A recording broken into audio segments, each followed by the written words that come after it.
Friends, आज फिर मैं आपका स्वागत करती हूँ अपने DSSB चैनल पे, that is A1 English 360 degree. तो आज मैं साहिबा विक आपके लिए लेके आई हूँ टेस्ट नंबर 18 का लेक्चर नंबर 4, जो कि होगा विलियम वर्ड्सवर्थ पे। तो चलते हैं अपने पहले क्वेश्चन की तरफ।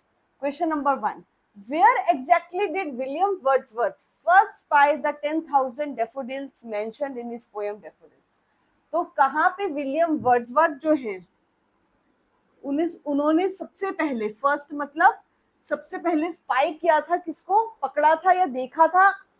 किसको देखा था? डैफोडिल्स को। तो इस क्वेश्चन में सबसे पहले देखते हैं कि ऑप्शंस क्या क्या हैं। A, high on the hills and walls, B, on the Milky Way at night, C, besides the lake beneath the trees, and D, besides the trees. So daffodils की एक लाइन है बेटा, क्या लाइन है daffodils की? 10,000 I saw at a glance. 10,000 I saw at a glance. ठीक है। सो अब इस लाइन में वो क्या कह रहा है कि मैंने किसको देखा? मैंने देखा डैफोडिल्स को। कितनी हजार? 10,000 डैफोडिल्स को एक ही ग्लांस पे देखा। तो सबसे बड़ी बात है, ऐसा हो ही नहीं सकता कि हम एक झलक में 10,000 चीजें देख लें। सो ये क्या है? This is an example of hyperbole. बात को बहुत बड़ा चढ़ा के बोला गया है। ठीक है। नेक्स्ट है besides the lake beneath the trees. तो वो कहाँ पाई गई थी? कहाँ उस लेखक ने उसको, पोएट ने उसको कहाँ देखा था? Besides the lake and beneath the trees. Then fluttering कर क्या रही थी? वो फ्लटरिंग कर रही थी एंड डांसिंग कर रही थी। Fluttering and dancing in the bridge.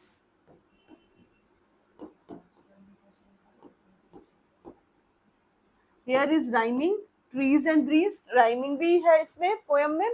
And also dancing and fluttering, these are the traits of a human personality. human personality के traits हैं ये। so traits of a human personality, इस वजह से ये क्या है? personification का example है। example of humanity and personification. so answer will be option number C. C option होगा हमारा answer. Question 2. Poetry is emotions recollected in the tranquility was said by whom? जो पोएट्री है वो इमोशंस है जो कि रिकलेक्ट होते रहते हैं ट्रैंक्विलिटी में। So these are the line said by A, John Keats, B, P B Shelley, C, William Wordsworth, and D, Matthew Arnold. So poetry के बारे में या पोएट के बारे में जो भी बातें हैं वो लिरिकल बैलेट्स में ही लिखी गई हैं। किसने लिखी है? विलियम वर्ड्सवर्थ ने।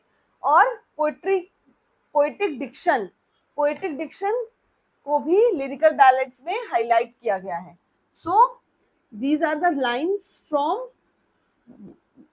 William Wordsworth and this is related to this. हाँ, एंड दिस थ्योरी जो है, ये जो थ्योरी है पोएट्री की, ये थ्योरी को क्रिटिसाइज किया था। किसने क्रिटिसाइज किया था? रिजेक्ट किया था एक तरीके से। किसने किया था? टीएस इलियट ने। So T S Eliot rejected this theory, इस थ्योरी को रिजेक्ट करा था उन्होंने, इस बात को।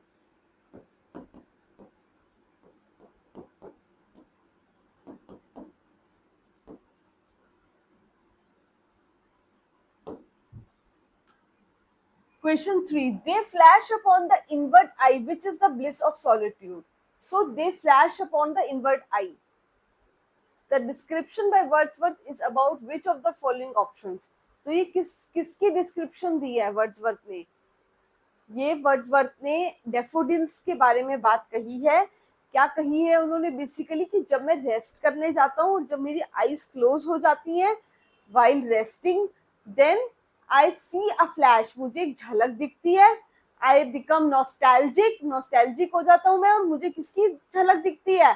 डैफोडिल्स की, जैसे वो टॉस कर रही हो अपने हेड को और फ्लटरिंग एंड डांसिंग कर रही हो।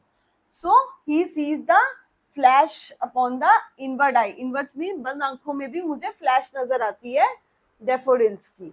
सो these are, but obviously daffodils की बात हो रही है तो आंसर क्या होगा? D, daffodils. Question 4. When according to the Wordsworth do daffodils flash upon the inward eye? Wordsworth के हिसाब से जो डैफोडिल्स होती हैं वो क्या करती है? Flash upon the inward I. So when according to the Wordsworth, Wordsworth के अकॉर्डिंग कब ऐसा होता है? A, when he is in a jocund company. B, when he is in a vacant and pensive mood. C, when he is on wandering. And D, when he is asleep and dreaming. So when he is vacant and in a pensive mood, जब वो खाली होता है और एक vacant और pensive mood में होता है, तब उसे क्या नजर आती है? झलक नजर आती है डैफोडिल्स की. Question 5. Poetry sheds no tears such as angels weeps, but natural and human tears are the lines by whom?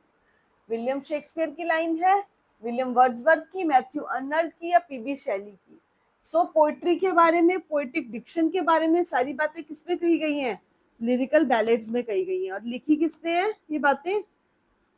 William Wordsworth ने लिखी है.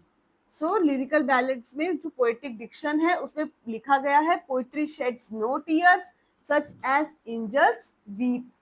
सो lines are by William Wordsworth. Question 6 पे आते हैं बेटा. Wordsworth compares the stretch of daffodils in his poems daffodils.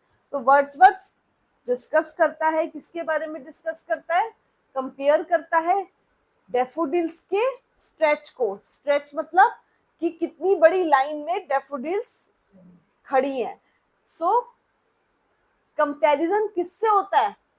A, the twinkling of stars in the Milky Way, जो हजारों Milky Way के अंदर स्टार्स हैं, thousands of stars in the Milky Way, उससे कंपैरिजन हो रहा है. या flood of waves in the ocean, swarm of birds in the evening sky, या stern of sterns leaves in the autumn. So किससे कंपैरिजन है बेटा? A option, the twinkling of stars in the Milky Way. Question 7. Who became to be known as a Lakeland poet? कौन Lakeland poet कहलाता है? So basically Lakeland poet जो है वो कहाँ से आया? Because Lakeland से कौन बिलोंग करता है? Lakeland से बिलोंग करते हैं William Wordsworth. So lake district से बिलोंग करते हैं, वो लेक डिस्ट्रिक्ट से बिलोंग करते हैं, इसलिए ही उनको कहा गया है, क्या कहा गया है? Lakeland poet. सो और अगर क्वेश्चन बेटा आता है, क्या आता है कि लेक पोएट्स के नाम बताइए. सो लेक पोएट्स कौन कौन से हैं? अगर हम तीनों एक साथ देखें तो लेक पोएट्स पे क्वेश्चन आता है तो रॉबर्ट साउदी है, विलियम वर्ड्सवर्थ है और एसटी कॉलरिज हैं. ये तीनों लेक पोएट्स हैं. बट अगर हम फोरमोस्ट देखें कि बेसिकली कि जो लेक डिस्ट्रिक्ट से बिलोंग करते थे, तो सबसे पहले नाम आएगा विलियम वर्ड्सवर्थ का. Question 8. William Wordsworth was born on which day? William Wordsworth किस तिथि को जन्म लिया था उन्होंने, किस डेट को पैदा हुए थे? So he was born on 7th April 1770. Question 9. Wordsworth has described various stages of his association with the nature. In which stage did he hear the still sad music of humanity? So अभी भी William Wordsworth को सुनाई देता है क्या? Still sad music of humanity. So still word क्या हमें बताता है?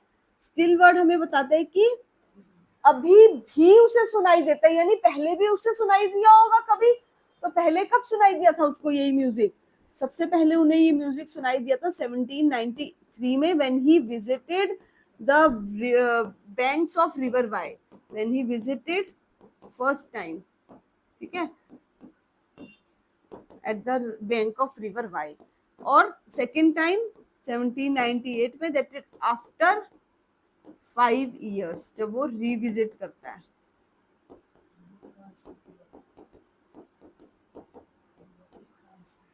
ठीक है, so answer will be option C, the final stage. Question 10. How many daffodils did the poet see at a glance? एक झलक में कितनी डैफोडिल्स को देख पाता है poet? A 5,000, B 10,000, C 10 only, and D 1 only. It is 10,000 daffodils. Question 11. Where did the poet see the daffodils? Poet ने daffodils को कहाँ देखा? A along the margin of a river, B along the margin of a pond, C along the margin of a bay, and D along the margin of an ocean. So, where did the poet saw the daffodils? उन्होंने daffodils को देखा along the margin of a bay. बे के किनारे देखा. Question 12. What were the daffodils doing? Daffodils काम क्या कर रही थी? So daffodils were tossing their heads in sprightly dance. Daffodils क्या कर रही थी? मैंने पहले भी ऑप्शन में आपको बताया, क्वेश्चन में बताया था कि वो फ्लटरिंग कर रही थी, डांसिंग कर रही थी. They were tossing their heads. So exam में ये क्वेश्चन आ चुका है ऑलरेडी, बहुत इंपॉर्टेंट है. Tossing their heads in a sprightly dance, and this is the example of personification. ये पर्सोनिफिकेशन का एग्जांपल भी है.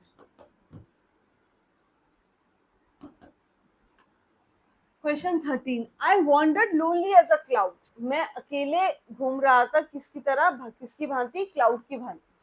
सो options are: the poet traveled with a cloud, the poet moved aimlessly with the cloud, both the poet and cloud were lonely, the poet moved as aimlessly as the cloud. So option will be D. Question 14. The lyrical ballads were better appreciated in America than in England. The first edition published in America was in which? So America में बहुत ज्यादा famous हुआ था, तो जो इसका overall first edition आया था वो आया था 1798 में आया था. उसके बाद सेकेंड टाइम आया इसका सेकेंड एडिशन, जो कि जिसमें प्रीफेस ऐड हुआ था, एडिशन ऑफ प्रीफेस. ठीक है, प्रीफेस के साथ आया 1800 में. उसके बाद 1800 तीसरा आया 1802 में, चौथा आया 1805 में. ठीक है, बट 1802 में फर्स्ट टाइम कहाँ आया? अमेरिका में. सो इन अमेरिका 1805 में ये फिर से रीपब्लिश्ड हुआ. सो बेसिकली अमेरिका में कब आया? 1802 में.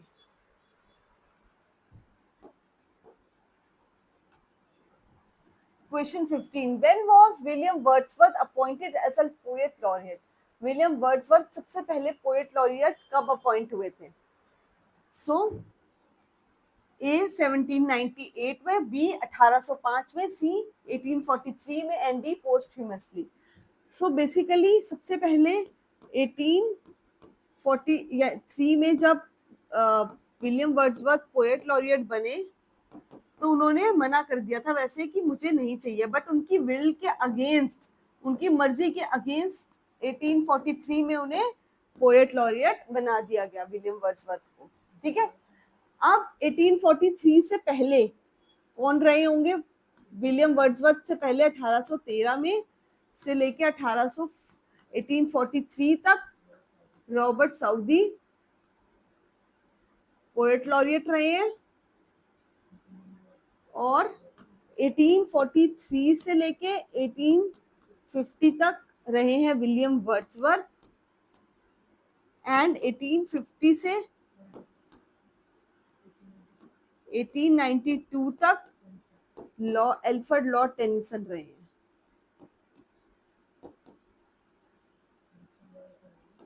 सो आंसर विल बी 1843 में किसको? विलियम वर्ड्सवर्थ को poet लॉरियटशिप milli. Question 16.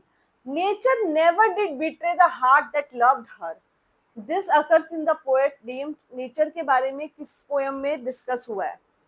A. Ode on Intimations of Immortality, B. Tintin Abbey, C. The Prelude, and D. The French Revolution. Nature never did betray the heart that loved her.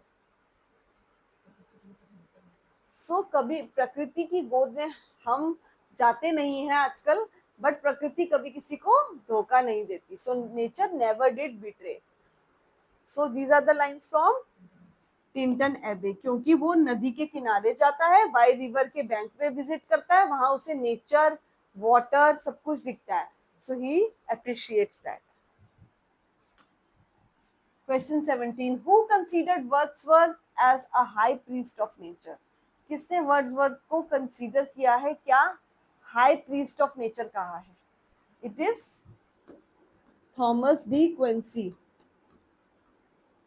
Thomas De Quincey ने उन्हें कहा है high priest of nature. Question 18. Who is the author of recluse? Recluse का author कौन है? Recluse एक बहुत vast work है. It is a very vast work. और इसमें क्या क्या आया है वास्ट वर्क में? एक तो द प्रिल्यूड, दूसरा द एक्सकर्जन, एंड इसका एक थर्ड पार्ट भी था विच वॉज इनकम्प्लीटेड, जो इनकम्प्लीट रह गया था.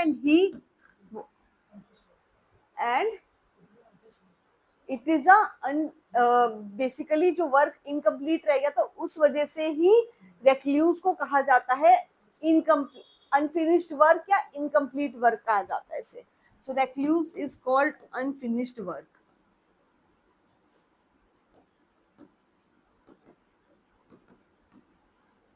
Unfinished work of William Wordsworth. C option. Question 19. Who is the author of descriptive sketches? सबसे पहले डिस्क्रिप्टिव स्केचेस जो है ये क्या है? डिस्क्रिप्टिव स्केचेस जो है और early evening walk, descriptive sketches plus evening walk, ये दोनों क्या है? These two are first work. सबसे पहले दो वर्क हैं किसके? William Wordsworth. तो डिस्क्रिप्टिव स्केचेस किसका वर्क हुआ? Robert Browning, George Herbert, William Wordsworth या sir Walter Scott? It is a work of William Wordsworth. और इसमें जो सर वॉल्टर स्कॉट है, he is the father of historical novels. Father of historical novel is Sir Walter Scott. Question 20. In which of the following poems do we get the reference of one impulse from a vernal wood? So one impulse means एक हवा का झोंका जो human being के लिए उसको इतना सिखा के जा सकता है जितना कि हजारों सेजेस यानी हजारों साधु संत उसे नहीं सिखा सकते. So one impulse from a vernal wood can teach you, ठीक है, may teach you more, may teach you more of men than all the sages can. So जितने भी सेजेस यानी साधु संत हैं हजारों, वो भी तुम्हें उतना नहीं सिखा सकते जितना एक हवा का झोंका या फिर एक नेचर की झलक तुम्हें दिखा सकती है. So these are the lines from which of the following? Ode to West Wind, The Word is Too Much With Us, Ode on a Creation or No, Tables Turned. These are the lines from a Tables Turned. Table Turns की line है ये. और Tables Turned में एक और important line है let the nature be your teacher, यानी कि नेचर को अपना गुरु बना लो. Let the nature be your teacher.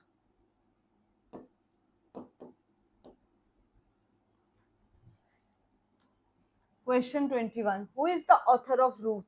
Ruth का ऑथर कौन है? So it is Robert Browning, George Herbert, William Wordsworth और sir Walter Scott. It is William Wordsworth. Question 22. Who is the author of Peter Bell? Peter Bell का author कौन है? A Robert Browning, B George Herbert, C William Wordsworth और D Walter Scott.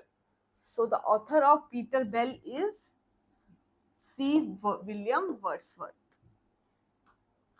Question 23. Where was William Wordsworth born? William Wordsworth कहाँ born हुए थे, कहाँ जन्म लिया था उन्होंने? A Cockerpet, B Cocker Hill, C Cockermouth and D Cocker Valley. So it is C Cockermouth, जो कि इंग्लैंड में था. Question 24. Who the 2 April mornings is a poem by whom?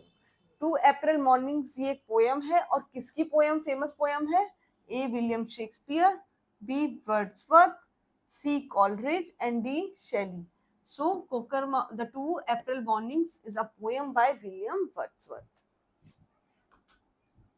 Question 25. The true commencement of Wordsworth's poetic career was from.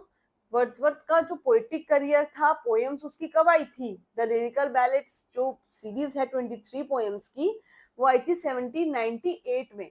और उसी के आसपास ही, क्योंकि उसका फर्स्ट वर्क जो फेमस वर्क है वो है लिरिकल बैलेट्स, तो उसके आसपास ही, यानी कि अगर 1798 में लिरिकल बैलेट्स आया है तो उसका पोएटिक करियर वहीं से हिट हुआ है, वहीं से ही उनके करियर की उड़ान भरी है उन्होंने 1798. तो इसी के आसपास का जो टाइम है वो हम लेंगे किसमें? उनके पोएटिक करियर के लिए. तो आसपास का टाइम या तो 1797 हो सकता है या 1799 हो सकता है. सो ऑप्शन में हमारे पास 99 है नहीं, सो it is 1797 to 1798. Question 26. Wordsworth lived 50 years among the dash. 50 साल किसके साथ रहे? ए कहाँ रहे? A Cumberland dalesman, B Alfoxden villagers, C Hawkshead countryman and D French revolution. So it is A, वो रहे कम्बरलैंड डेल्समैन में, among the Cumberland dalesman. Question 27. One of the following is not by Wordsworth. इनमें से कौन सा work Wordsworth का नहीं है?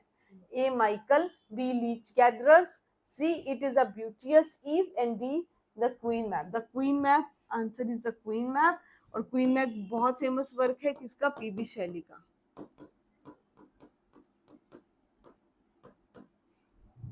Number 28. Wordsworth learned that verse may build a princely throne on humble truth. जो वर्स है वो प्रिंसली थ्रोन करेगा किस पे? हम्बल ट्रूथ पे.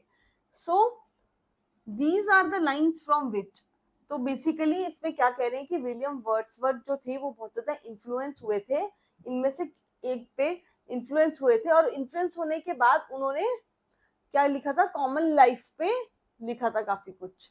तो A Robert Burton, B Robert Burns, C Robert Bridge and D Robert Blair. So he was influenced by Robert Burns, and Robert Burns को क्या कहते हैं? प्लोमैन बर्न्स भी कहते हैं. प्लोमैन बर्न्स भी कहते हैं रॉबर्ट बर्न्स को. ठीक है. And he Robert Burns used the influences from the common and rustic life of people. और वही विलियम वर्ड्सवर्थ ने इन्फ्लुएंस होके काफी पोएम्स जो है कॉमन एंड रस्टिक लाइफ पे लिखी. In his quest for true significance of life on its simpler levels, Wordsworth resembles whom?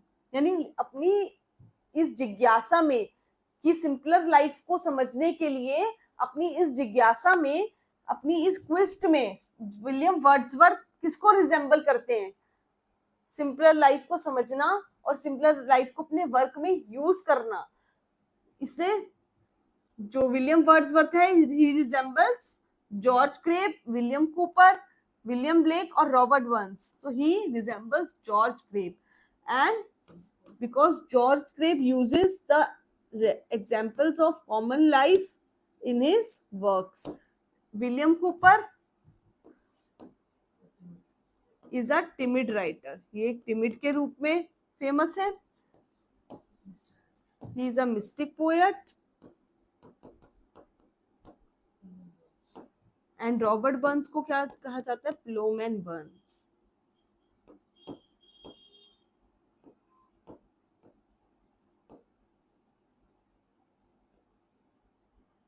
Question 30. The verse line she gave me eyes and she gave me ears and humble cares and delicate fears, ये line कहाँ से ली गई है?